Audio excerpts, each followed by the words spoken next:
know, there are those days when you're just kind of like getting up in the morning and you feel like, I don't feel like doing too much of anything. I just want to sit around, lounge, and enjoy the morning. Put on your robe and maybe just have a coffee. And so that's what we're going to be exploring today. Fun drinks for fun robes. What's going on? Welcome back to another episode of the Coffee Community. This is episode number 499. It is December 15th. How's it going? How was your weekend? Hope it was great. We are here again, and so we're on the verge of 500 episodes of this live stream. It's kind of hard to believe, but so I thought we would have some mocha today, as you saw in the thumbnail and the description. Power Plant, how are you, man? Good to see you. Hope your weekend was a good one.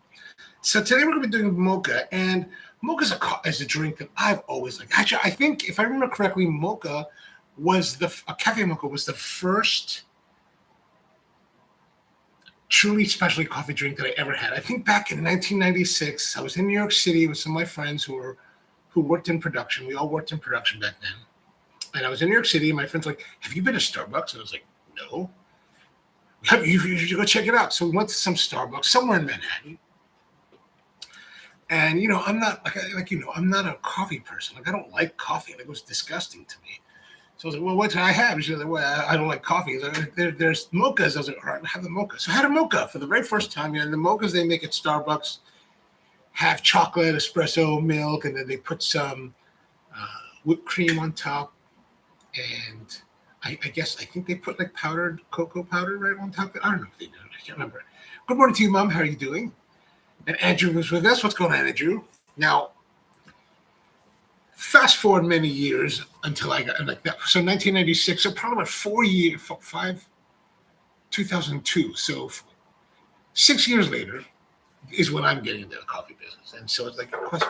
And my psychosis with coffee is I have this predilection for like wanting to like do things to the nth degree. Like, we want to do it really, really well. So it's not good enough to just buy stuff. Well, I mean, you inevitably you start out buying stuff, right? And I think when we first started, I think we were using maybe Ghirardelli chocolate, which when you're young, in the 90s, you're like, "Oh, Ghirardelli's all fancy. It's San Francisco. It's like the greatest chocolate ever," right? And it's really great stuff. And don't get me wrong, Ghirardelli, Scharfenberger, they're all very solid chocolates.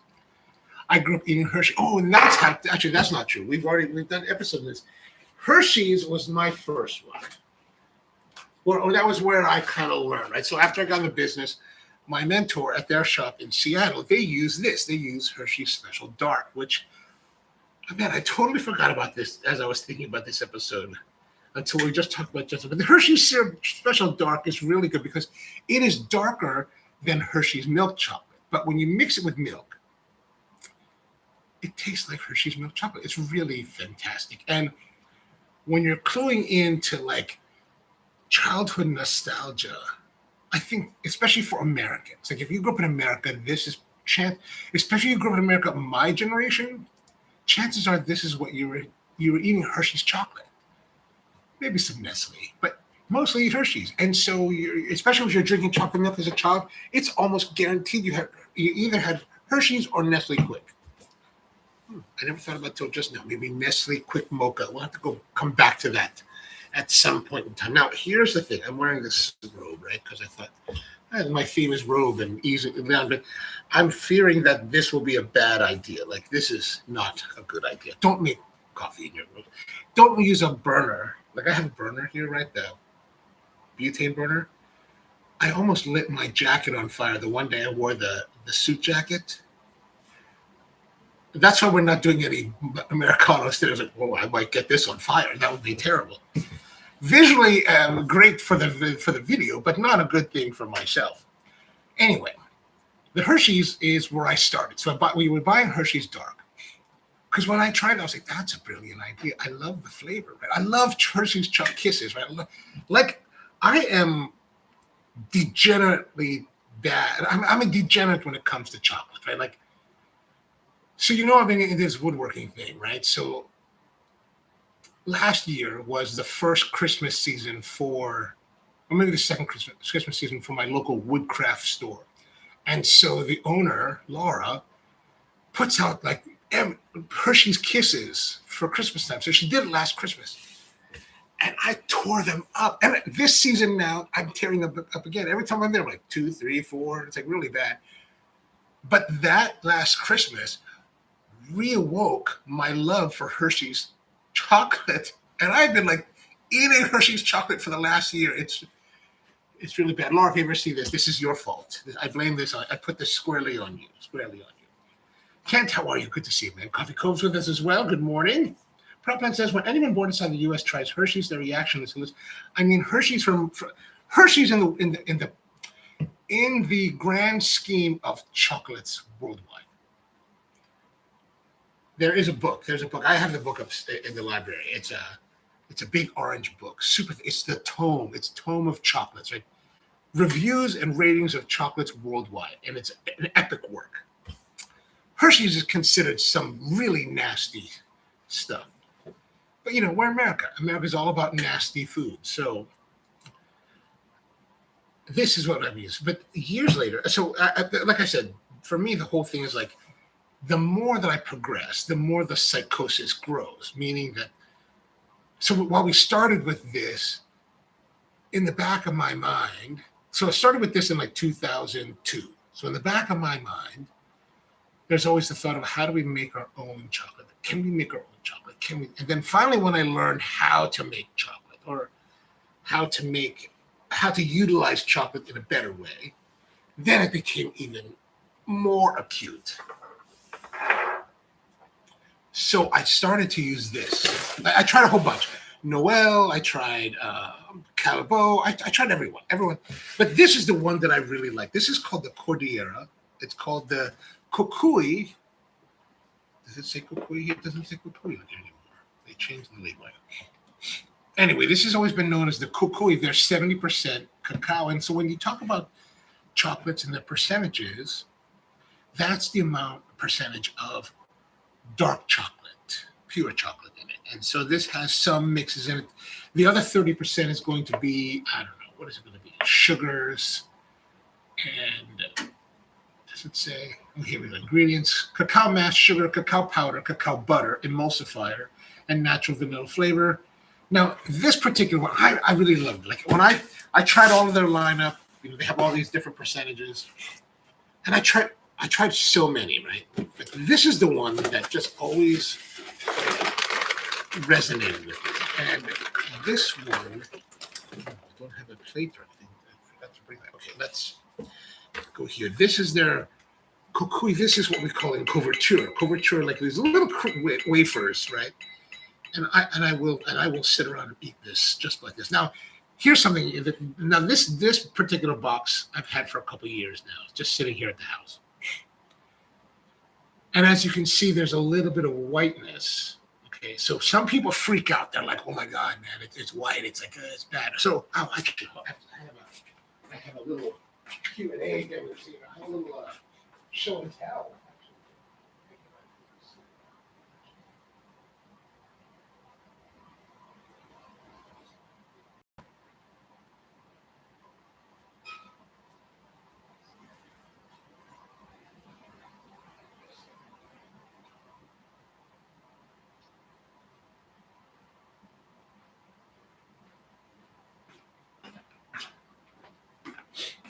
Now, here we are. I've got some other chocolates here. This is actually what I was eating last night. And as you can see, it looks a little bit mucked up because these have been sitting around for the last couple of years. So this white chocolate is vanilla bourbon white chocolate from Lidl or Lidl, whatever you say there in Germany. And it's just, I bought it because I wanted to try it, and I never got to try it. So finally, I'm sitting around last night, just like wanting to eat something. I was like, I need to.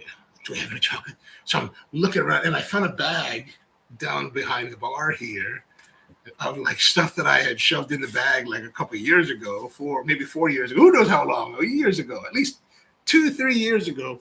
So this chocolate's been sitting around, and as you can see here, this white chocolate has this white powder, right? And then this other chocolate, which I don't even know what this is. But this this other chocolate, which has more milk in it than this one, has a little bit of like whiteness to it, right? It looks a little bit white. And this one definitely has some white. What this is are the cocoa butters, basically this. I guess the best way to term it is that they're leaching out of the emulsion that is the chocolate. Now, if you were to take these, and this is what I've shown people, that my family members, right? They'll find some old chocolate. It's all got that white plume and this kind of like white looking stuff on it. And they're like, oh, it's bad. No, it's not bad. The chocolate's not bad. Now, if you bite into it, the texture may be different, right? Like, especially if you get like milk chocolates that are super white, they have that bloom on it. When you bite into it, the structure is going to be more crumbly. But if you were to take that, melt it down, and then remold it, meaning that if you pour it into like a mold or whatever, a little cup or something, and let it cool down and harden after stirring it, after melting it, it'll be like brand new. Brand new. It'll be perfect. So it's just the cocoa butters. And as you can see in this one, the cocoa butters are coming out of this one as well. They're separated from the solids. Now, I'll tell you, I don't even worry about that. I just eat them. Fine. Perfect. The crunch, the texture is different. Flavor's fine. Good. I'm happy to have it. Now, why do I like this cocoa stuff, right? Let's see here. Andrew says, almond kisses are the only thing I buy of Hershey products. Man, you know what? I just want to go back to Hershey Park and get the pound kiss. Did we ever do an episode about the pound kiss? If I get another one from Hershey Park, I will do an episode about it. But they make a Hershey Kiss that's a whole pound. It's like it literally is like this. Maybe like that. When I first saw it, it was like $16. I was like, oh my God, I gotta have it. My fantasy was that it was a solid mass of chocolate. It's hollow. However, while it's hollow, the base is pretty darn thick. It's almost the thickness of a Hershey Kiss. So, like, once you get down to the base, you're like, it's terrible, man. It's terrible. Power says Mars is nicer. Aloha to you, Keone. How are you? Good to see you. And Power says Guittard is very fine supermarket chocolate, in my opinion. My favorite widely available chocolate. Guittard is excellent stuff. I mean, all these chocolate companies, they all make a nice product. You can get really nice chocolates. And Andrew just wants anything with almonds. Gotcha. Jacques Torre is usually the finest chocolate for most people, but is prohibitively expensive. I think I've had Jacques Torre once. There's so many choices, so many lovely choices. But this one, and it's interesting, like I've tried a lot of like my friend uses Noel as a chocolate base in his ice creams. And I actually like Noel. I like Noel for my use, the white chocolate, the Blancs, right? But I'm not a big fan. I mean, I'm a fan of Noel just on its own. But man, in ice cream, God, that Noel is so good. Like my friend puts it in his ice cream. He owns a Charmery here in Baltimore, the Charmery ice cream shop. Man, that's the reason I buy his chocolate, because I just love the flavor of the Noel. And then he was like, oh, that's so nice. Anyway. So this is it. So why do I like this? This has a really beautiful darkness, really rich flavor. And what I really like about it is that there's typically a element of cherry. Right? It's very hard. If you're used to eating regular chocolate, it's very hard to eat. But there's a beautiful like black cherry character to the flavor. I always love that. Gotta love that. Now, the problem is, they only sell it like this, 5 kilo boxes. And now I've had this for a few years now, because it's been at the house. When I bought this from my local supplier, which is a wholesaler, gourmet wholesaler, it used to cost $65. So I figured here in 2025, maybe it's $25. I put a link down below for a link online. It's $120 now, so it's expensive. Like if you buy this, you have to commit to it. So we're not going to use this today because it's just I don't think it's practical for most people to use this product, especially at home, for those of you at home. But if you ever get a chance to get some in a small quantity, God, this is brilliant stuff. This is brilliant stuff. I really love it. Now, what most people can get at home is going to be this very simple Nestle Toll House morsels. And I got this from my mom. My mom likes to bake, and so she uses this a lot. I keep trying to get her to go to the CQA, but she's like, it's too expensive. And it is. It is. If you're selling product to guests, at a premium price, you use CQA. If you're giving stuff away to friends, this is probably a better way to go. So we're going to use this to make a chocolate mocha to work with. Power plant says melted and reset chocolate will only be brand new if it is properly tempered. Otherwise, the texture will suffer. Sure. But the thing is, most people won't know that. So, and most people won't most people won't take the time to do the tempering correctly. Okay, so let's open up here. There's everyone, if you're in America, you're familiar with this product. This is the Nestle Toll House morsels, little tiny, little drops, and they're great. Like, but I've never really thought about. See, the flavor is very different. It's not as good,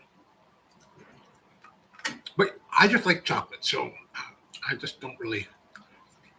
I can be very discretionary about the chocolate that I eat,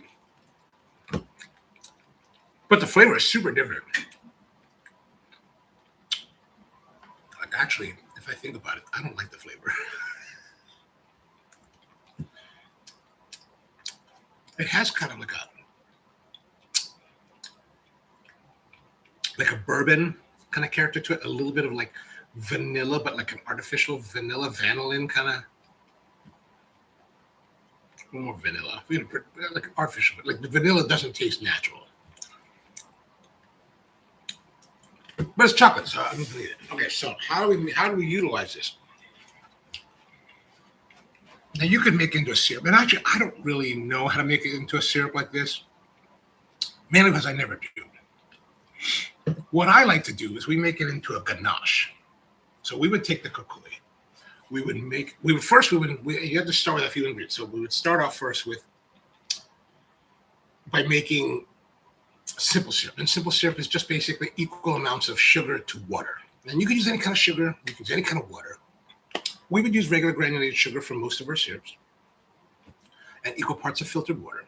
And I say filtered water because it was water that we filtered throughout our entire building, so it's always filtered. You can buy whatever water you have. Mix it in equal parts. And you can heat it up. Like if you look at people's recipes online for simple syrup, they're going to say, heat it up. The only thing that heating does for making simple syrups is to facilitate the melting of the sugar from solid into the liquid, right? Some people will tell you if it's pasteurization, and that may be true. You can pasteurize it by raising the temperature up to 170 degrees, 165 degrees, or 170 degrees. Hold it there for 30 seconds, and then you're pretty good. That's not necessary. Like the sugar is the high sugar environment is initially relatively prohibitive to the growth of bacteria. Later, if fermentation begins, that's a different story. But that's not going to be. You're not going to be making you probably will not be making simple syrup in a quantity that you're going to have to worry about that. And if you are making it, if you're not, and you're also probably going to be you consuming it relatively quickly. We're not going to use any of that. We're just talking about that because I just want to let you know how we do it. Right? So we take that. And then we would mix that with heavy cream in a pot. Heat that gently until it starts to lightly boil, until it starts to simmer. And then we would add the chocolate, just the straight up cocoa chocolate. Add it straight into, and this can be true for any chocolate. Whisk it all together And once you get it to the point that it simmers, stop. No more heat.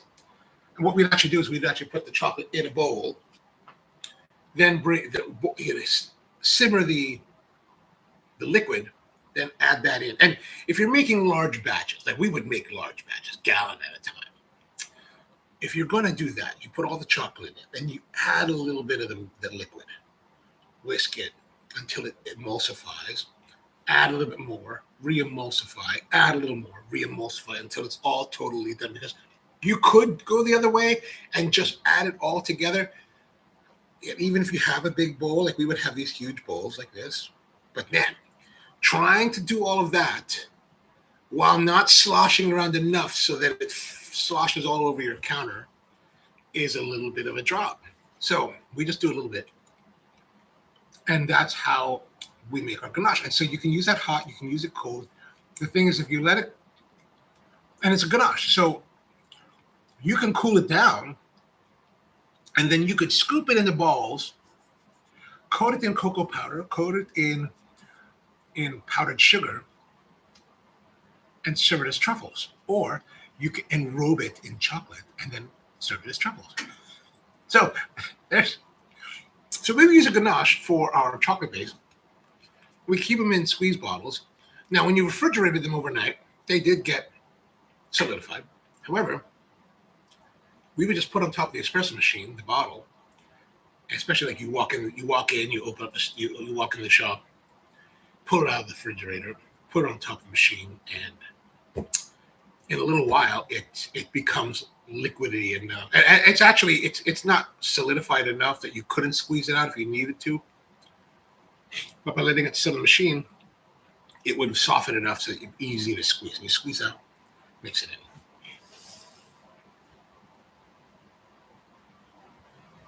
So let's make it.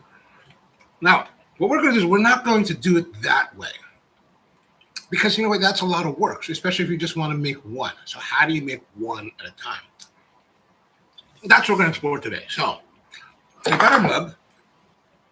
This is a 12-ounce mug, one of our old Spro mugs. Right? And what we're going to do is we're going to mimic the recipe that we use for the ganache, the ingredients together, and then make the drink that way. So what we're going to do is we're going to take our Toll House morsels, and I'm going to grab, I don't know, I'm only going to grab, I don't even know, maybe, why don't we weigh it so that you can have a reference point. Now, I do have a full recipe. I've totally forgot to write the recipe for this in the description, but I will look it up and put it there later. Okay, so we've got, okay, there we go. I'm going to go by visual. I'm going to say maybe not all of that. Oh, maybe all of it. So 19, let's say 19 grams. 19 grams. Now, the thing about this is that it's a dark chocolate, it's a bitter chocolate, so we want to have some sweetness to it. So we're going to add some sweetener to it, like we would with the ganache, adding the simple syrup. Now we're going to just add the sugar without the simple, without the water content, right? So now I got 19 grams. Let's put. Is that enough? Maybe just a little bit. Okay, there we go. So 19 grams, we had 24 grams, so another like 5 grams of sugar. Okay, and that's going to be our base. That's going to be it. So 19 grams of chocolate, 5 grams of sugar, more or less. And what we're going to do is we're going to use the heat of the espresso and the ingredients to make it all mixed together. PowerPoint asked, how often do food safety people visit Cafe? Typically at least once a quarter.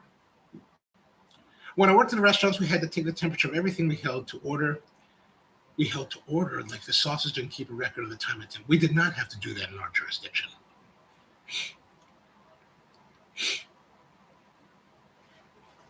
Okay, so let's go here to the machine. Here's our La Valentina.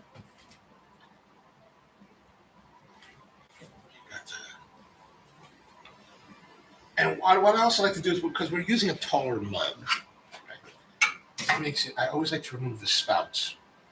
And if you don't have a removable spout portafilter, this is when I typically will switch to a bottomless portafilter. And we're going to pull the shot directly into the cup over the dry ingredients in order to get it to be melting.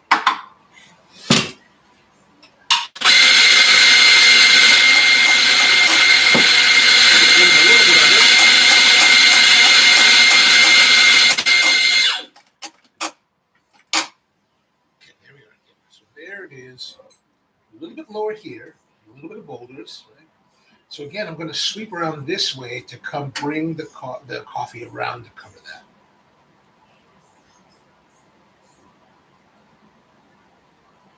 And that's it. That's it. This time I didn't put too much in here, so I think we'll be all right.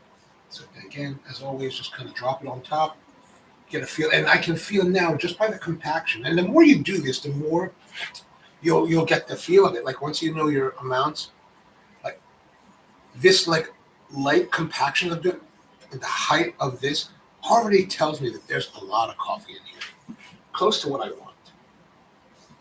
Maybe a little bit more, a little bit of a twist to get our smoothness.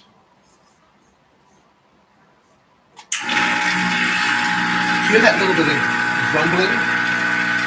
That's like the water being a little bit too hot for our purposes. So we'll let that flow a little bit. Okay, that should be good.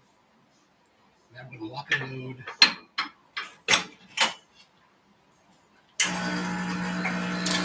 Put that in, and let's have a look closer.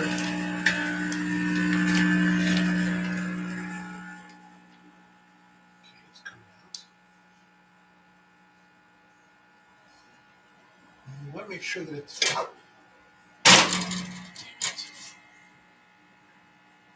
This is where we're having a little bit of an issue because the gasket needs to be cleaned a little bit more. I'm looking for that. Oh, there's a little bit of that fluctuation starting. Okay, right there, right there, right there. Let's stop now. See a little bit. There's a little bit of where it leaked over the side. Oh, but the espresso looks pretty good. Maybe a little bit small. Let's go over here. Could be better. Could be better. All right, so the shot looks nice. What we want to do is we want to take our spoon now, and we're going to stir it up. And we're going to stir it up, and we're going to stir it and combine all the ingredients and mix our crema into. Now, one thing you might be wondering, like, what about temperature dissipation? Right now, we're going to have some temperature dissipation because we're stirring it, but we're going to try to make that up with the actual milk. And that's not so nice. Let's get rid of some of that. The nice thing is when you're doing this for yourself at home, you can do this kind of thing. If I was in a cafe, I would not do this. I would actually redo this whole thing. But right now, that's the beauty of like working at home. So now we're ready there. So let us get some milk.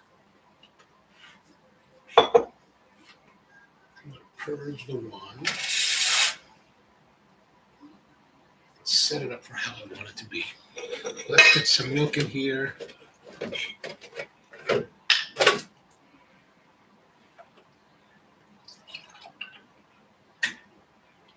should be. This is going to be light on the milk because this pitcher is small. I have a bigger pitcher here. Thought I had a bigger pitcher somewhere, but I guess I don't.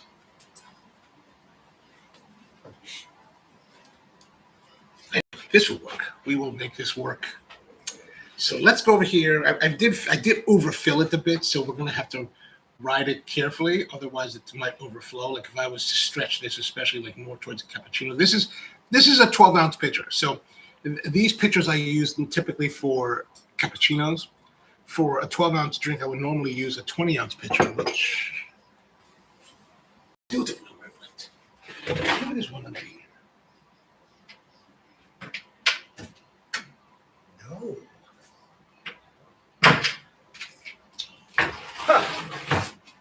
Sometimes I'm not as prepared as I would like to be. All right, let's pour now. Let's go over here. We're going to steam. Let's move this out of the way.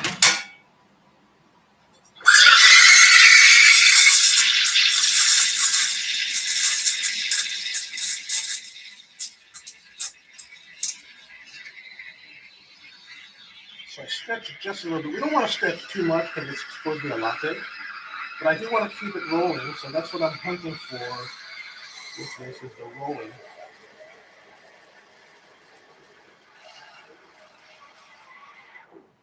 That sounds good. Okay, let's go back here.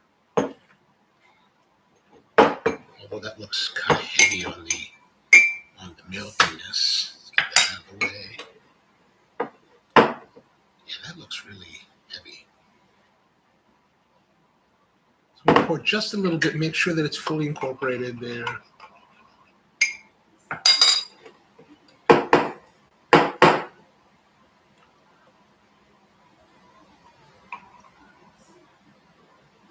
Ooh.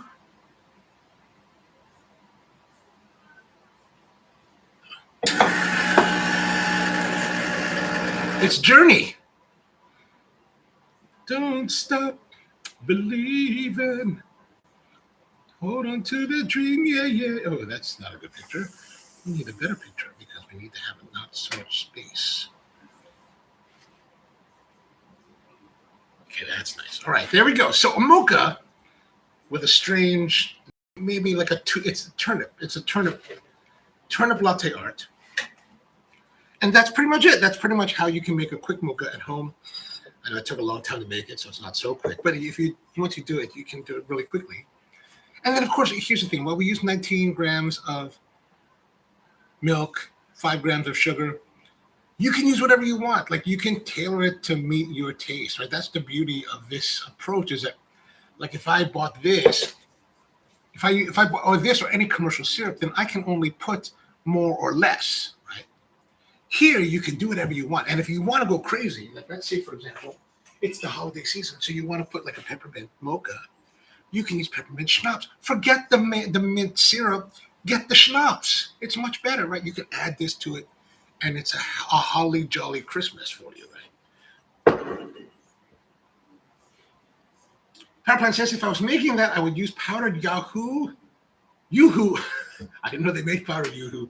And a shot of espresso, then some foam. Oh, that sounds good too. That sounds good. I was never a Yoo-hoo fan. My brother was a huge Yoo-hoo drinker. Like he loved that stuff. Like, oh, that's a good. Now that I think about it, I'm gonna have to like get some of that and make him a drink one day. Okay, so for me personally, right? So we started 19 grams. I don't think it's chocolatey enough. Maybe 25 grams of chocolate, and then another 5 or maybe 10 grams. Maybe not 10 grams. Another 5 grams of. I don't want to be too sweet. Like the sweetness is good. It's got that weird flavor of the Toll House. But hot chocolate milk with coffee. What more can you ask? How bad could it be? Right? I guess it could be fairly bad, but pretty good. Now, of course, if you're lactose intolerant, you can use any other milk substitute. Oat, almond, the whole, what I'm saying. And we would use that. We at Spro we always had almond, we had soy. We had soy as our standard. Mainly because when we started, there was always soy. And then years later, it became other stuff. And sometimes, we would actually only offer soy most of the time. Sometimes it would be like maybe almond, but not normally. There's a fan online of people pulling espresso over a piece of chocolate and watching it melt into the cup. Kind of satisfying. I like that. Maybe I should cut the clip out of this and put that online. Maybe finally make a living at this. Peter says, what's going on, Peter? How are you, man? I dropped a shot over a Lindt chocolate ball just to see. Ooh, that sounds good, too. That sounds good. Salted caramel was the best. Ooh. I mean, they have those. My niece gave me one year for Christmas, like 2 years ago. She gave me one of those, like, hot chocolate bowls. I don't think I used it yet. Should go use it. Like, I was drinking Swiss Miss hot chocolate the other day when Matt was doing an event. So he made a whole 5 gallons worth. I was like, can I have some of that? It's not very good, but it's kind of fun to drink. PowerPoint says, on the whole, do you prefer Belgian or Swiss chocolate? No saying both. Do I prefer Belgian or Swiss chocolate? No, I prefer this one. This Colombian chocolate. Like, this is the one that I will buy and put my money behind. Now, it doesn't mean that, like I said, I do like Noel, and Noel, I think Noel is Belgian. So if I had to choose one between that or Noel, or that or Belgian, Swiss or Belgian, and Noel is Belgian, then I'd say Belgian.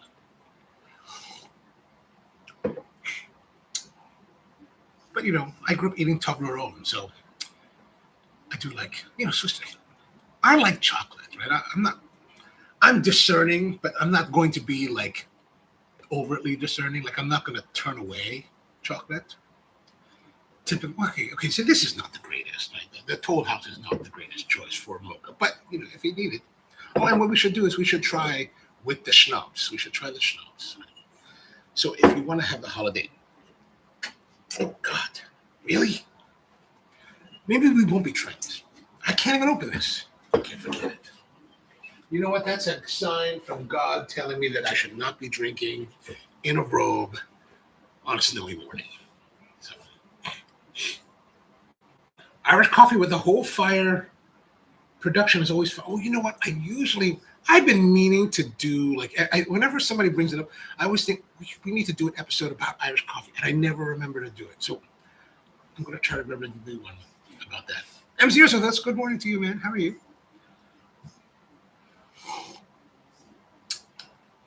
That's not bad.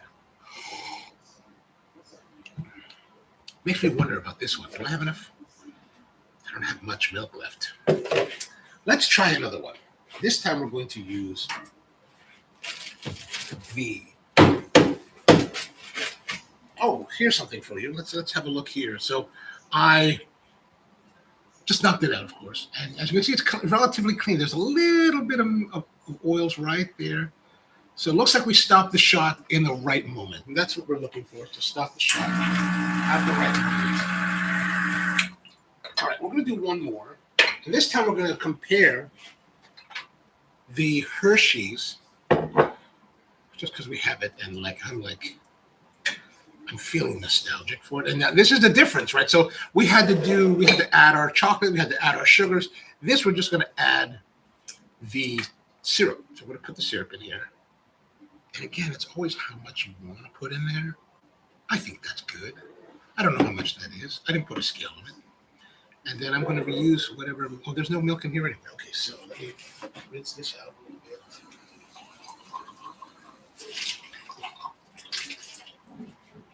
We don't want our hygiene to go too much by the wayside here. I'm going to use all the milk I have left.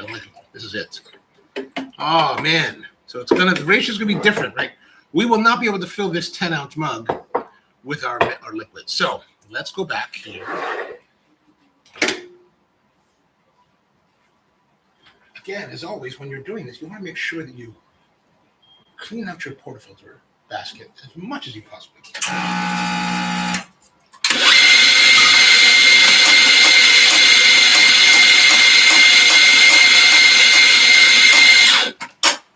was a lot. And this time it actually fell down much more. Actually, it felt really there's a little bit of bouldering here, right? A little bit there. But otherwise, the distribution is actually really nice. So I'm just going to go around a little bit, just push it to the center. There's actually a lot in here, so I'm going to get rid of just a little bit of that, like that, a little bit of that. And I think that maybe push a little bit more towards the center just to keep it nice and tidy. Now I can feel here that there's less coffee than there was the last time. Okay, ready to go. And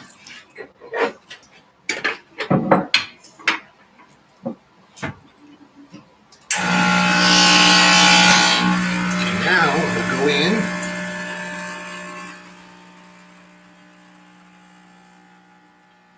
There's our flow starting.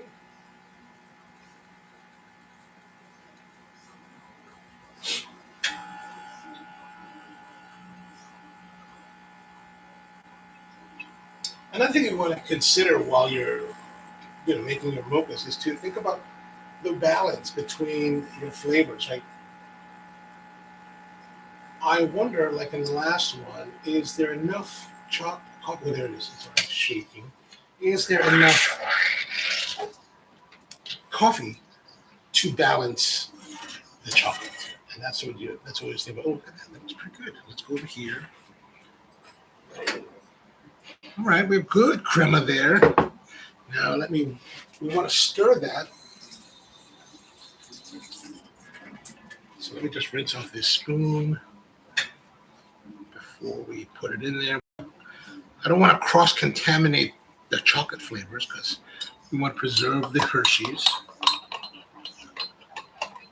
Now, I like to stir this, and I don't know if this theory is true or not, but I like to stir it to knock the crema, whatever flavor the crema has, into it so it doesn't dissipate, right? I don't want it to dissipate. I want to try to capture as much as we possibly can. Okay, here we go. Let's go to our... I'm not going to worry about that.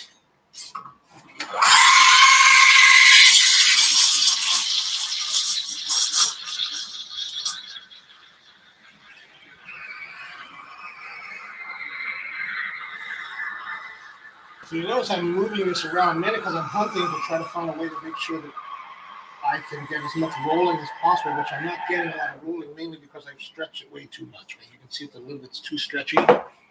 You can see that better here. I think it's too stretchy, which means it's more like cappuccino style foam than it is latte foam. And really, I would prefer more latte style foam here. Now, there's part of me that would, in a normal situation, I would probably throw out a little bit of that foaminess, but we don't have the volume even to make this entire mug, so we're not going to throw that out.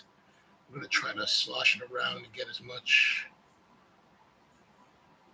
I don't think it's going to do anything nice. Yeah, see, it's already too late. Already too late. So not so pretty. Sorry there, Marty Curtis. So this is the Marty Curtis mug here. Sorry there, Marty. But, we got almost the full volume, so, See, that's a completely different character. Ooh, I like this less. I don't think this particular blend of coffee that I'm using for the espresso interacts well with it. This is not the normal blend that I normally make. This is another blend we're experimenting with that I don't quite like a different approach to roasting, a different combination of beans. And I was like, it's got this kind of like flat dirtiness to it. Because every once in a while you have to try different beans because there may become the time when you might need to switch to them. So I switched out one of the beans that the importer sent me to try on this batch. I was like, so far not my favorite.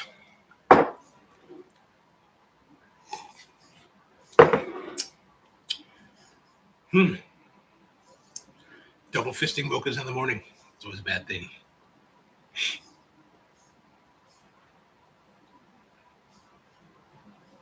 Proud Plant says that Rob Reiner's passing has me shook. Yeah, it's a little bit surprising. My friend said that it looks like it was his son or child that killed them. Did you hear it? I haven't really followed it since I got up. But I was like, oh man, that's terrible. Yeah, crazy for sure, man, for sure. I've been 3D printing. Well, speaking of which, 3D printing. Do you guys do any 3D printing for coffee? Like, I was looking on a site called Maker World under coffee, and kind of like, what is? Like, the one thing that I saw was somebody had created a file where it looks like a cone filter, but it's got these big slots on the side, and evidently it's for drying the coffee. So after you brew with the coffee, you take the whole conical filter, you put it into this contraption, and it airs it out so it dries, so you can use it for, I don't know, whatever you want to use it for. But are you guys doing any 3D printing with coffee tools? And is there anything out there that's really interesting? I haven't really looked that much. I've been printing socket sets, right? Like, those like mechanics sockets, right? I've been printing socket holders this week. I'm like, it takes a long time. It takes like 6 hours for every print. So it's like, I may get 2 prints a day. So it's like, man, this is just taking all day long. Russell says it was his son. Oh, man, terrible. I mean, it's so... I had a customer once who used to come. Was he a customer? He was someone that came by the shop and hung out with some of the regulars. A little bit of an interesting fellow. Nice enough, but he'd be like the kind of person that would come in with the guys that were there, but bring a coffee from some other shop. So I was like, I had to say something to him one time. And then other times we would just replace his cup with our cup.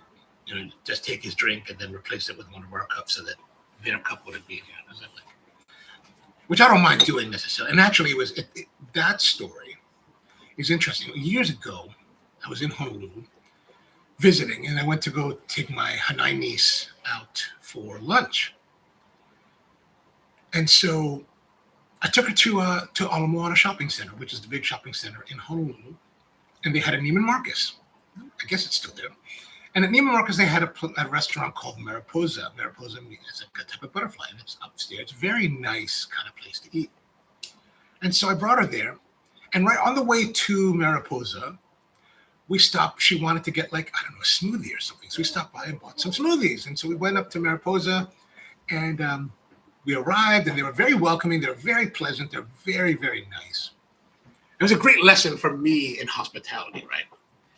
And they were like, "Oh, can we take those for you?" I was like, "Oh, okay." I thought it was kind of an odd thing because they were taking us to the table. Let us take those drinks for you. Okay. So they took our drinks,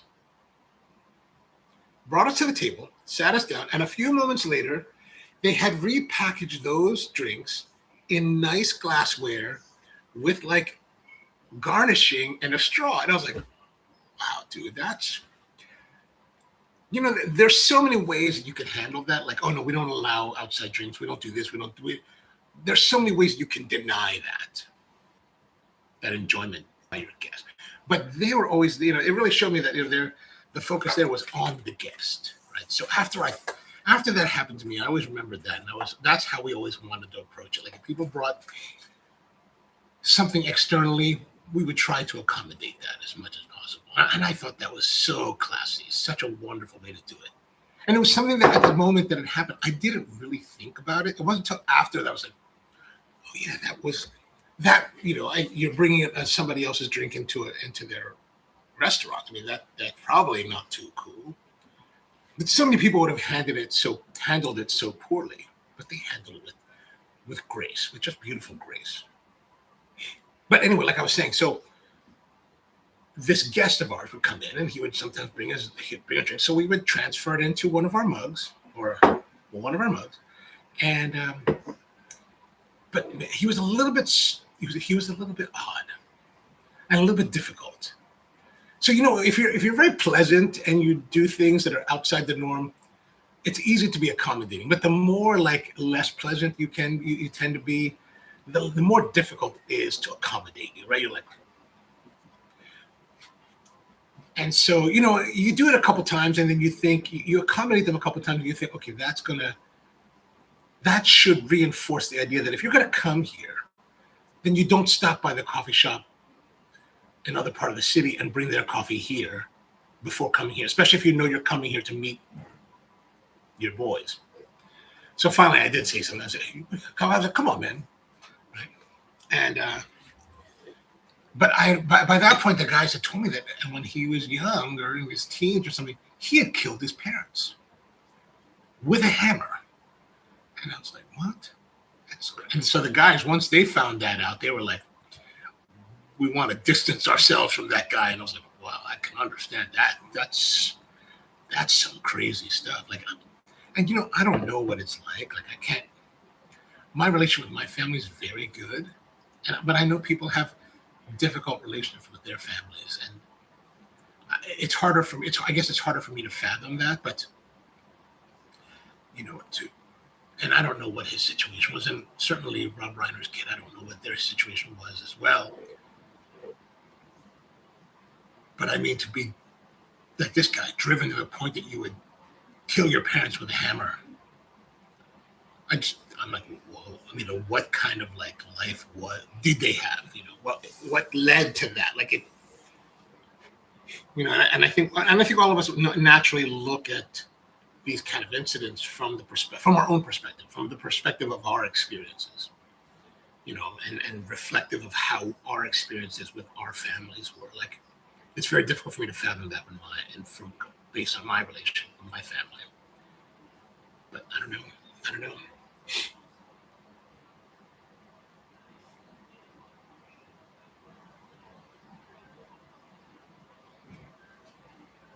Powerplant says, I had a filter press printed for me, threw it away about 2 weeks after I received it. Oh, man.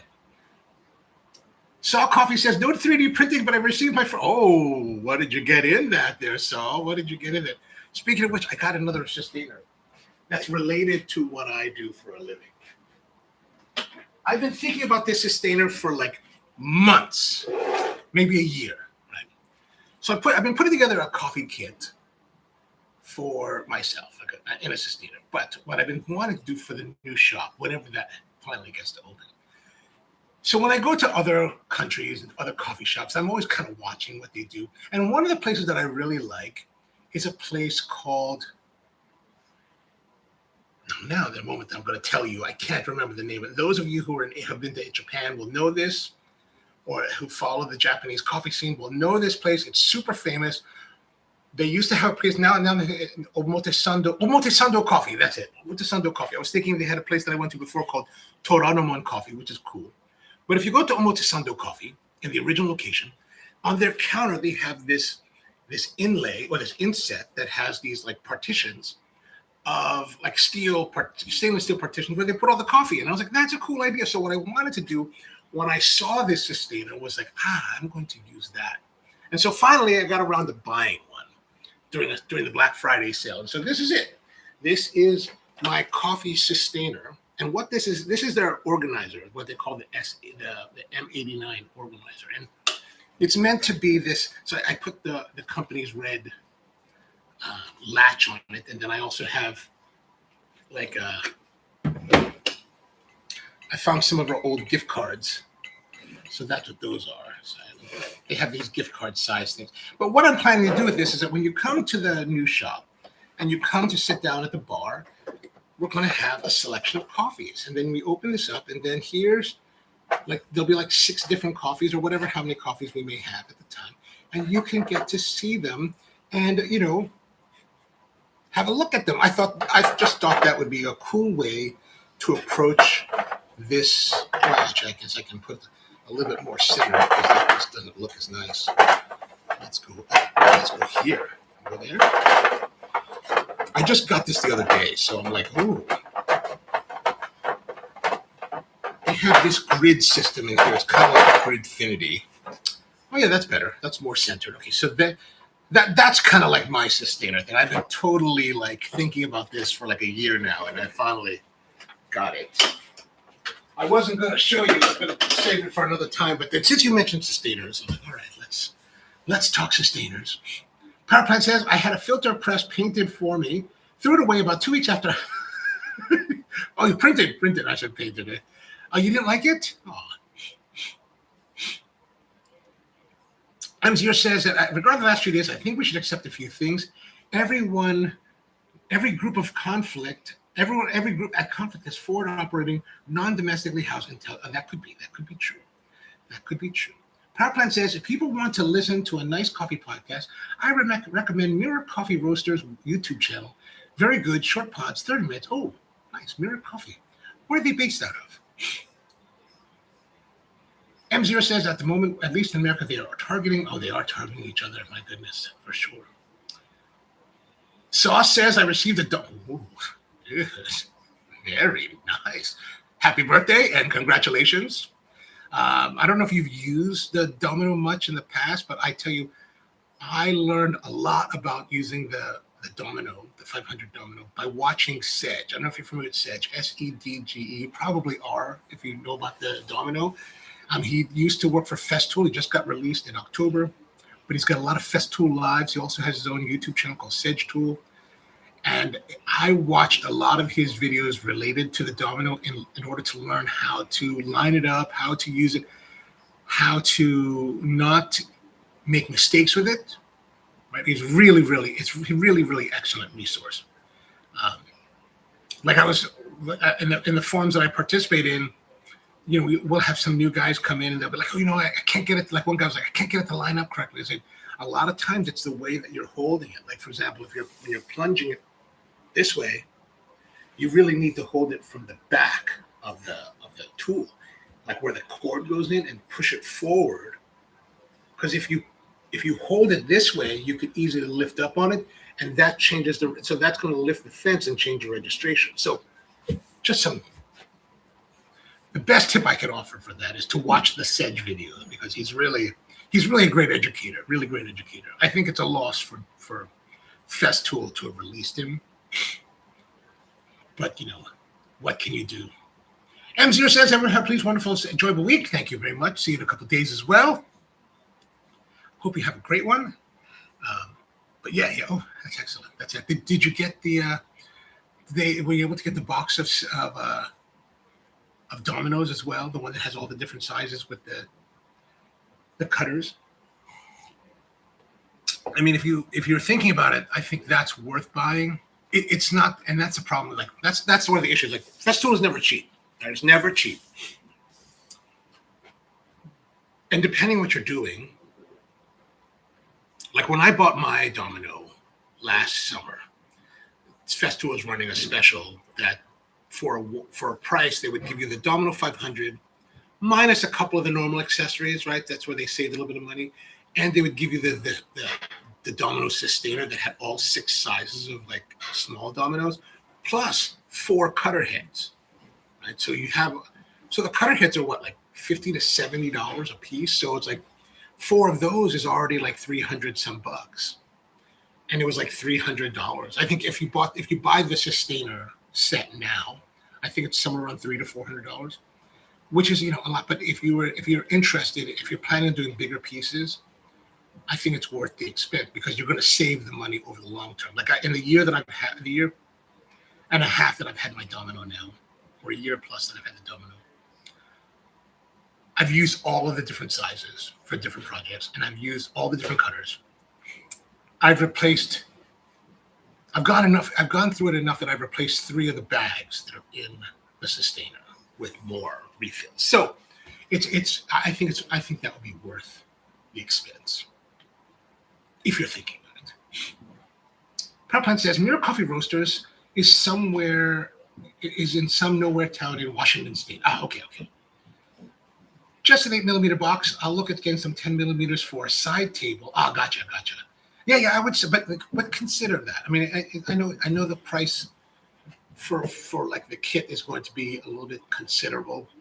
However, it does. I do find that box, that sustainer with all the dominoes in it, is a very convenient way to keep everything. And I think it could represent a good value if you do more work with it. Palplan says there are 2 bros who know their stuff, but are kind of humble in their talks. Oh, that's good. I was listening to a podcast recently, a woodworking podcast, where I wouldn't say they're not humble, but the one guy, the one host, he just strikes me as kind of I just find it difficult to listen to. The other guy who you might know is a guy named, well, if you follow Woodworking, you might know this. There's a guy named Eric Curtis from Philadelphia. He's one of the other co-hosts, I think. I've only listened to like 2 of their episodes. But the second one, the other guy was so like, I don't know, just to me, he just kind of like, I'm like, dude, come on, man. If you listen to them, then you can tell me if you think about that. But I like more of the humble guys, I think. Like I'm actually a big fan of, speaking of like the podcast, Sedge, like I mentioned, has a podcast as well called, is it called the Green Suitors? I think it used to be called Green Suitors. Now, whatever, he's in a podcast with Jason Bent and this other guy.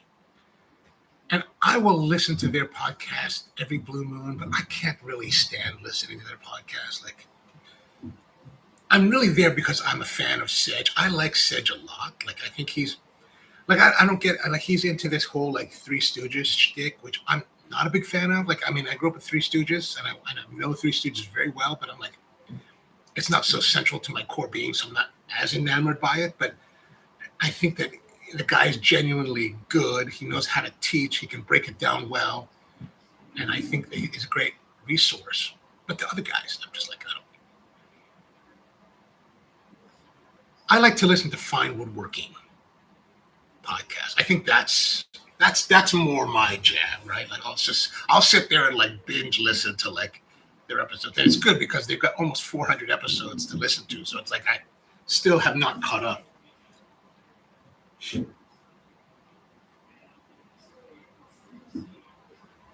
Power Plant says a lot of the coffee heads will present like they're humble, but get hostile very fast. When you challenge them, they're actually quite conservative in their thing. I mean, you know, and I think that's a condition of human nature in many respects. Like, for example, I'll give you an example from me, right? Like, I've been in the business now 25 years, right? 25, somewhere right around there. But I've also been in other careers. I've had other careers, I've had other pursuits that I've been interested in. And I think I'm better now. I'm sure I'm better now, right?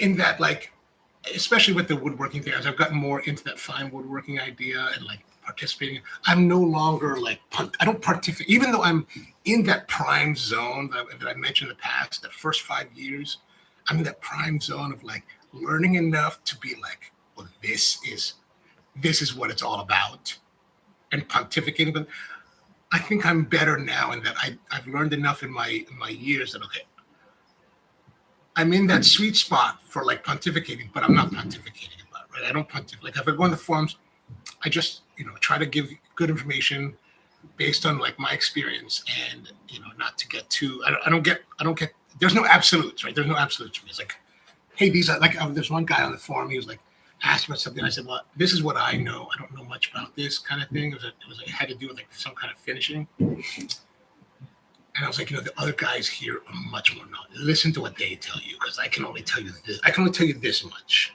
These guys know that. Right? But, you know, the whole thing about like, you know, you're like, there are times, right, in this live stream where you will say things that honestly do kind of rankle me just a little bit. Like I will be a little bit like, I don't know if I ever showed that. I try not to, because I try to remember. I remember, for me, it's always about like, while I have some information to share, I still have a lot to learn. And that's, I think, where my time in the industry has led me to, is that I can't know everything. I can't have all the experience. So I have to rely upon everyone else's experience to add to the collective, you know, voice that we have. And so like, but there are definitely times when I've been like, huh? But, you know, I'm like, but definitely I see other people and I think that when you're less, maybe the best way to phrase it is, when you're less solid in your craft, you feel more insecure about what you're doing and how much you know. Like I think that I know quite a bit about coffee, but I don't know everything. And some of it's also by design. Like I don't necessarily want to know everything about coffee, right? Like, and I know a lot of times you guys will ask about, oh, have you seen this video? Or have you seen what Hoffman did? And no, and honestly, I haven't because I don't listen to those guys. I don't even pay attention to what they're doing. Not out of necessarily arrogance, right? Although probably there's some of that to be accounted for, but also because I kind of want to try to remain innocent to a lot of what I'll see in the world, right? I don't want to necessarily be too colored by what other people may tell me, right? I'd rather hear from I'd rather hear about it organically, and what I mean by organically, typically what you guys will tell me. So I'm like, oh, okay, good to know. Good to know. So a lot of times and a lot of times, and I've mentioned in the past, your world that you guys are in is the enthusiast world, which looks at what we do what we do as coffee from a different perspective. Like even you, Power Plant mentioned this one day because when you were, and I tell this to people that I know in the real world, I said, yeah, one of the guys was like, because that one day you were like, you seem to enjoy woodworking a lot more than coffee. I thought about that quite a bit after you said that, but I can see how it looks that way, and certainly my enjoyment of coffee is different than my enjoyment of woodworking because woodworking is my hobbyist pursuit, whereas coffee is my professional pursuit. So there's always going to be that imbalance there, right? Like I will sit there and devour like Fine Woodworking Shop Talk Live podcast day and night. Like I'll drive somewhere, listen to that. I'll drive to clients. I'm listening to the woodworking podcast, right? And I'll be, at home having a cigar at night by the fire, listening to Shop Talk Live. And so it's a different thing. But yeah, I totally get what you're saying. Like I hope for at least for myself, I hope that I come off and remain grounded, not too like arrogant in how I present what we do. Like I try to be very conscious about that. Like I don't want to present the stuff that we talk about with arrogance. And I try not to get too heavy-handed in what I know and what I think. Right? Like that one time that we were talking about the processing, and you were like, there's no interesting processing outside of like Central America. And I get what you're saying. And I can understand that perspective. But like I was saying, was like, what I kept reiterating that day was that, that's because, we're limited by who we deal with. Right. So and I didn't want to, I'm really thinking in my mind, I'm really thinking that I'm very strong in my opinion that we're limited by who we deal with.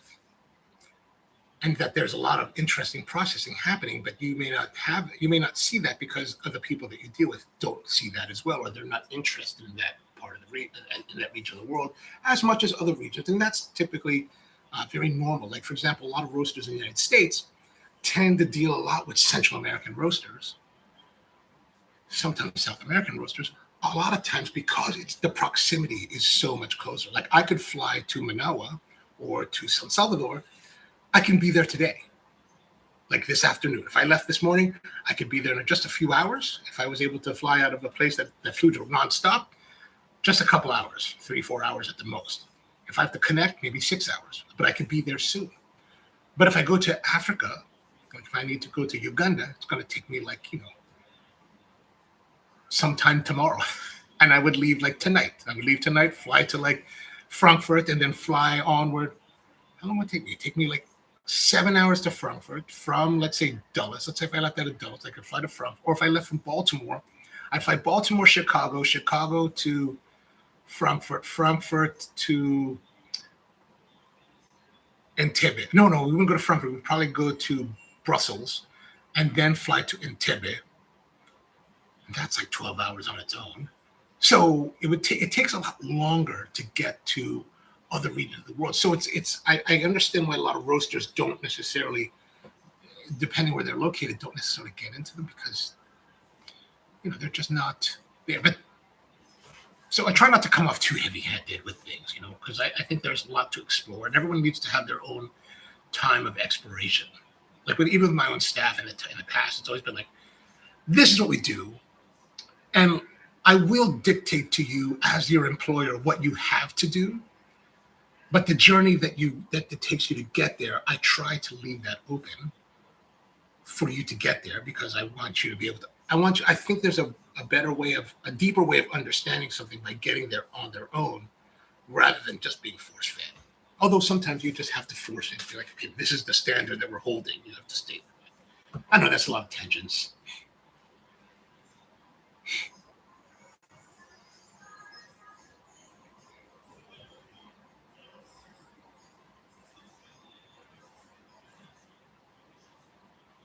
Powerplant says, I have gotten spoken to a couple times by Brian Kwan about his love of expensive equipment. What do you mean by like he got mad at you? Is that Brian? I've met Brian a couple of times. I see him at the trade shows. He seems like a nice enough guy, I guess. Yeah, it's pretty clear when I wrote about what those calories and mooncake when you got your hackles. Oh, did I get hackles about that? I don't remember. That I don't remember. The other two I remember, but that one I don't really remember. My best job for in situation, says Andrew, when I was the dimmest bulb in the room, and that's what I like. This is what I try to remember. Like I remember, and I've been in experiences where, like, I remember I introduced this one guy that I had known in Baltimore who wanted to get in the coffee business, who I didn't really want to introduce him to anyone, but he happened to be at a trade show, came up to me at a trade show when I was hanging out with two of my friends, Dwayne Sorensen, who at the time was the owner and founder of Stumptown Coffee Roasters. And, the other guy was one of his customers, the guy that owns 9th Street Espresso, and I can't remember his name off the moment. But this guy comes up, and he's very, very long-winded. He's very, very, I find him patience-wearing. And he came up to me, and I try to be nice to everyone, like pleasant to everyone, and welcoming everyone. But he comes up and he's like, "Hey, how's it going? This is my friend Dwayne and this other guy." And now Dwayne, of course, is even back then. This is actually 2005, 2004, something like that. But at this point, even Dwayne was a big deal in coffee at that time, already. And this guy that ran 9th Street, it was the darling of like the third wave at the moment. So like these are the hot players, and they're friends of mine. We hang out, we talk, and I remember this very well because he's like, this guy wants to get in the business, wants to start his own business, right, in coffee, and all he wants to do is talk about himself, how he needs to hire people so he doesn't have to work. And I'm thinking, you're standing here, trying to impress these guys by talking big. These guys who built their own businesses by telling them you want to be like them, but you don't want to work. You want to put in the effort. I'm like, what? I was like, oh God, I really hate this guy. To this day, I really hate that guy. Have no love for him whatsoever. But what I mean by all this is that based on what Andrew says, I always try to remember when I go into a new situation, I don't want to be the asshole, right?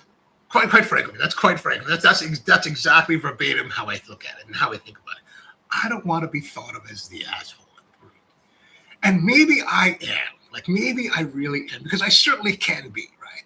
Maybe I'm a total fucking asshole. But God knows, I don't want you to know that right away. First, I want you to like me first and get along and think that I'm okay. Maybe think that I'm a pretty okay person. That's cool to hang out with. And then once you get to know me, you're like, oh yeah, he could be a dick. But we like him, so we don't mind. And he's not too much of it, so we don't really mind him. But I don't want to be thought of that right away. So I try whenever I meet people, say, hey, be pleasant, be friendly, be inquisitive, but don't talk too much. God knows I don't talk about what I like. I think with most people, if people ask me or asked others, I try to learn as much as I possibly can about someone. And chances are they know nothing about me. They know nothing because I don't tell them that. I tell nothing. I'm like, I want to know about you. I'm not so interesting. I think you're much more interesting. least that's my thought on that. So yeah, being the dimmest bulb is always, I think, always the better way. Powerplant says, I love trivia, so absorbing information is a hobby. Gotcha. I like that. I wish I could absorb more, right?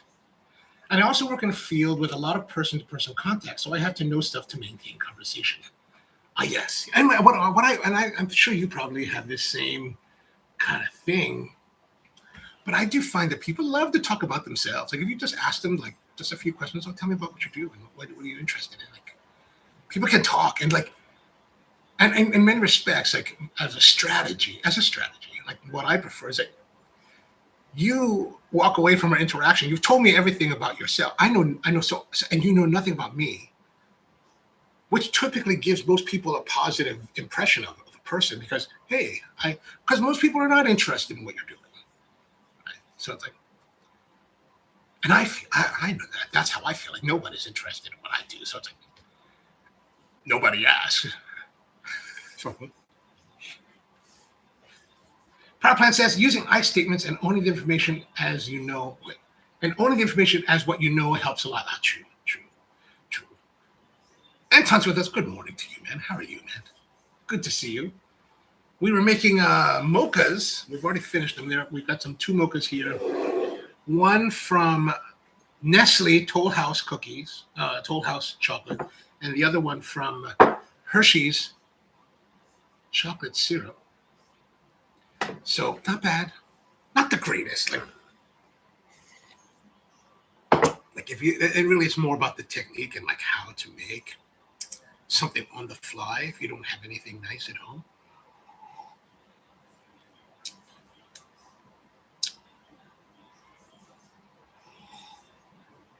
Like what I do like about the Hershey's type of chocolate though is that the Hershey's dark syrup, special dark syrup, because it's darker, when you mix it with the milk, it starts to trend more like Hershey's milk chocolate. Which if you're like me, you just love that. All right. Now that we've talked about these weird tangents, and you know my strategies for like talking to people, my disingenuous strategies. Anton says, man, you'll be so disappointed trying to find chocolate syrup in German super. Are they no good or they just do not have any? Only this one was made from a syrup. This one we actually made from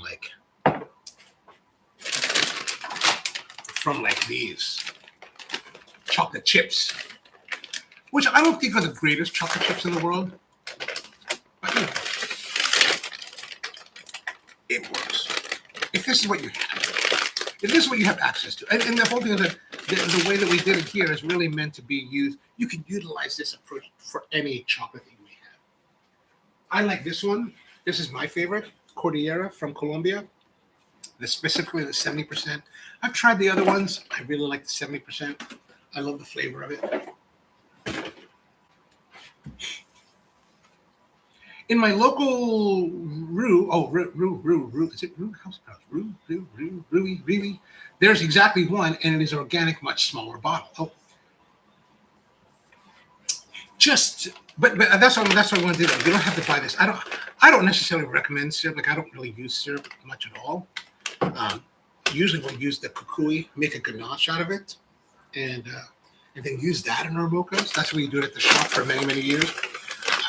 We probably started doing that in 2005, 2006 when we made that change to doing that. Because once I learned how to make ganache, I was like, oh, I'm going to use that. Oh, and actually, that's right. Early on, I talked about the ganache. We would put in the squeeze bottles. We also used to keep them in like quart containers. And then we would scoop out, and that's what we would also do. It's been years since I've actually worked behind the bar, so it's hard to remember all the details. We would scoop it out as well, like a dollop on like a bar spoon, put that in, and then mix that. So different ways of doing the same thing. But I liked it because it wasn't too sweet. It was also like a nice, deep, rich, chocolatey flavor without being artificially flavored. That kukui stuff is fabulous. I got a link down below. It's expensive. It's that 5 kilo box is $122 from the link that I have down below. It's the only link that I could find online. I normally ordered that from a wholesaler, so we would buy it, by the case. I think at the time that I used to buy it, it was $65 a box. I'm sure now it's at least $80, $85. All the prices have gone up, but really great stuff. And you might be able to call. I'm pretty sure if you guys were, especially in the United States or maybe wherever you are in the world, look them up. Cordillera. Okay, chocolates Cordillera. Chocolate Cordillera. Maybe you could ask them for a sample. Say, hey, I'm thinking about opening a coffee shop. Want to try out some of your chocolates? Could you send me some samples? Might work. At least get a taste of it and see if you like it or not. And actually, that's how the business works. In the business, we would call people, be like, hey, can we get a sample? Because the companies want you to buy their product. So you just, you can make, I don't know, Cafe Anton, Cafe Power Plant. Just tell me, a Cafe Power Plant here in Japan. We're good. We're ready to go. The bottle's like 1/5 the size. Oh, that's too small. I did make some mochas when it was the last topic on these streams, and found it to be okay. My milk steaming technique improved by a lot. Oh, nice. Yeah, but you could use any of your favorite chocolate. You don't have to use a syrup. Just that's really what I was hoping to convey today. Is that you don't have like this. I just realized it's sitting over there. I wasn't planning on using it. I finally got a super cheap milk thermometer and realized I can steam under much hotter than I thought. Ah, yes, I was making it unnecessarily difficult for myself. Consequently, my pores instantly improved. So one of the things that you might want to use your thermometer as you're making more milk drinks is to use your fingers, right? Like I don't really use I use really my senses to heat the milk, right? But a lot of the senses were developed by being guided by the thermometers. One of the problems with like dial thermometers is that they tend to be slow. So if you ever try like steam your milk or just take some water, put the thermometer in cold water, hit it with the steam, raise the temperature till it's like hot, till it's really like making a horrible sound, and then stop. Then you watch the thermometer and it's going to continue to rise because typically those dial thermometers are pretty slow. If you have an instant read digital, that's probably faster. Like the more you spend on a thermometer, the better the performance. But what I do is I'll hold this pitcher like this, right? This is true with the 12 ounce, this is 12 and the larger 20 ounce. I'll hold it so that I can hold the pitcher completely however is comfortable. I like to leave my pinky free, not because I'm like affected, but I am. But also because I want to put the finger here. I'll put my pinky right there. But here's the thing: it has to be fully supported. Like you cannot hold it like this. See how I'm holding it completely by this, and if I let the pinky go, I lose control of the pitcher. Do not do that. Like you want to hold it. I think I hold it like that. So I have full control over the pitcher just by those 4 fingers. Right? That's important. That's super important for this. Then the pinky rests here. Then I will use my other hand, hold the pitcher here. Really, it's more for steady. So these 4 fingers, this pinky and these 3 fingers these 3 are for stabilization, to help stabilize. This pinky, and so stabilization for these 3 fingers, as well as temperature. And then this pinky is also temperature, right? So I am now in the machine and I'm using the fingers and the hand to, manipulate where the milk is in relation to the steam wand, up, down, all the axes, right? Once I've got the stretching done, so you want to stretch before 100 degrees Fahrenheit, which is 50 degrees Celsius, right? And how you determine that is basically in American, in freedom units, the body is 98.6 degrees Fahrenheit, right? So basically the easy way to figure it out is once it starts to feel warm to these fingers, you've passed that point, right? So we do all the stretching before it gets warm. Right? stretch it, stretch it, stretch it, stretch it, stretch it. Once you start to feel one, then you go deeper with it, right? You go back, put the thing down and let it roll. Now we're just heating. Now here's the thing. Latte. Let's just start with latte. Latte is the hottest. Let's see, up to 175 degrees Fahrenheit. When I'm doing this, once I'm right at the right temperature, like about 170, 175, I can only hold it like that. Otherwise, it starts to get too hot. So what I'm doing is, and this is why I'm really emphasizing, if you want to use your pinky, because I can do this whole thing now just like this without using the opposing hand, but I can do it with this. If I can only hold this there for a moment before I get to start to scald it, then and that's true both sides, then it's done. Then 170, 175, we're finished. Stop right there. Don't do it. Don't go any further. Just and you're done. When you can hold it like this, you're probably about 155, getting to 160 degrees, which is good for cappuccino. Right? But use your thermometer to help you develop that sense. And then also I'm listening for the sound, right? There's a point where it's like shh, shh, shh, and it's kind of higher pitch. And there's a point where it starts to, once it goes down in like an octave or like in tone, it just goes to that bassier tone, done. You got that temperature. That's the milk telling you the temperature. You need to stop.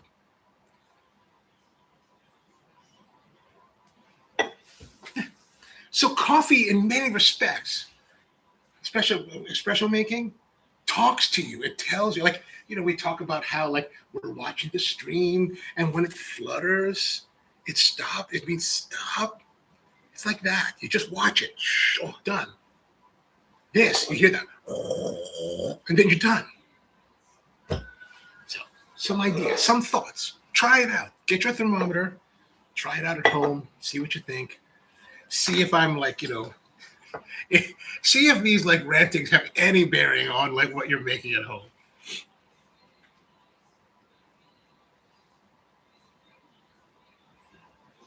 Power Plant says thermocouples over thermistors. Nice. I say, oh, good. I hope it helps. Let me know if it helps. Maybe we should make a short out of this or something. Oh, maybe I will. I saw recently on YouTube Studio that there's a way to do that. I need to go read about that. My fingers are too sensitive to heat. But here's the thing. I think that, now, I'll be honest. I can grab things longer than most people, probably because, I've worked around hot stuff in kitchens and coffee cafes for a long time. So I think my ability, but the more you, as with anything, I think the more you do it, the better it is. Here's the problem with those cheap thermometers, right? Like I said, the Dow thermometers, right? They're slower to respond. So you're looking, and and like it says 155, and it's like, you're like 155, 160. I gotta go to 170. And it's already, you're like, oh God. And then you stop. And it just continues to go up to 195. You're like, oh my God, that's too much. That's too hot. So that's the problem. That's the issue with cheap thermometers. It's fine if you're like taking like, you have the cheap thermometer and you're shoving in like in a side of like beef that you're pulling out, that you're checking in the oven, and you just wait.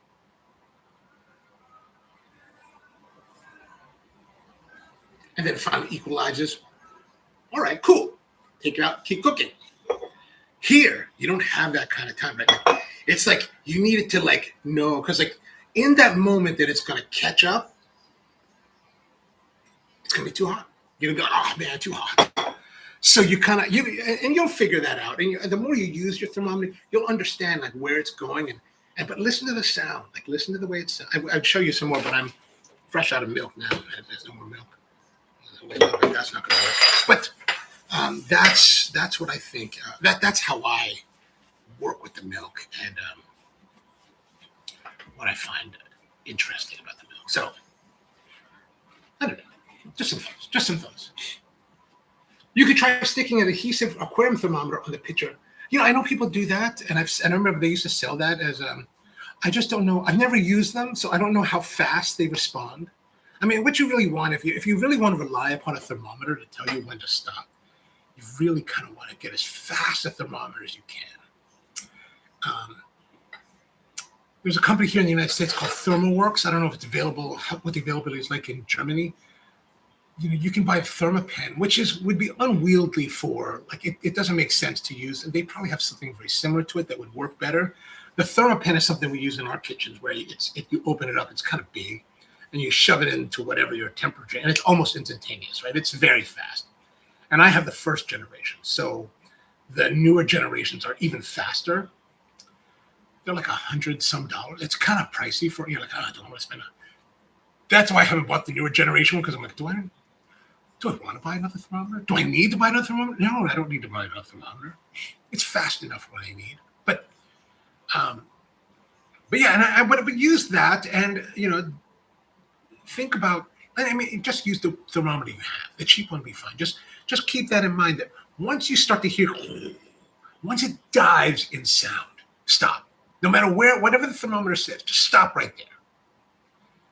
And chances are your milk will still be good. Like if you go too high, it gets all like not so nice. So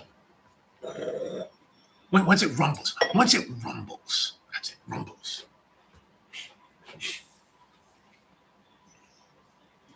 Powerplant says, my hands are also foobar. They're cut burn. It's like you grab the whole like hotel pan out of the oven, 400 degrees. Yeah, no problem. Pulling things out of the fire, boiling water, steamer, hands. Oh man, that's I hear you. Like that's why I like now when I'm making the fires, like I like to wear the big I get the big welding gloves, the thick ones with the long gauntlets. Because man, using like when you're trying to like move wood that's burning and you're trying to use those tongs, God, they suck. Like what I really want, I should bring like the kitchen tongs out because I can handle those better. But the ones you're doing this with, man, I just put the gloves on and just grab the log and turn it. It's like, God, the welding gloves will be fine. Not the thin lambskin welding gloves that you use for like TIG welding. Not those. You need the big like stick welding, like thick mitt gloves that are like give you insulation because it's burning logs. You don't want to put thin mitts in that.